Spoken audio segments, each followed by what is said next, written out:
પોરબંદરની સરકારી ભાવસિંહજી હોસ્પિટલમાં મોટી દુર્ઘટના। ઓપરેશન થિયેટરમાં ઓટોક્લેવ મશીન ફાટ્યું, હાજર એક કર્મચારી ઇજાગ્રસ્ત।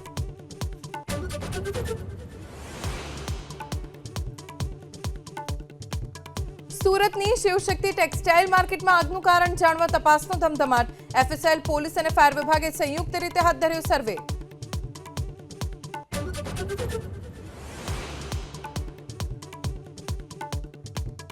પાલનપુરમાં 19 લાખથી વધુ કિંમતની જૂની ચલણી નોટ સાથે 7ની ધરપકડ।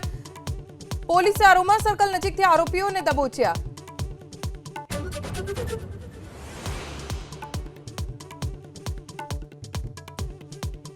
ઉત્તર ગુજરાતમાં લકી ડ્રોના માફિયાઓને હજુ પણ પોલીસનો ડર નહીં। પાટણના હારીજમાં અશોક માળીના સાગરીતોનું ડ્રોનું આયોજન।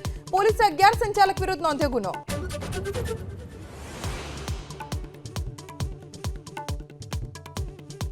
ભાવનગરમાં પરિણીતા સાથે દુષ્કર્મની ફરિયાદ। સિહોરના રિક્ષા ચાલકે દુષ્કર્મ આચર્યાનો આરોપ।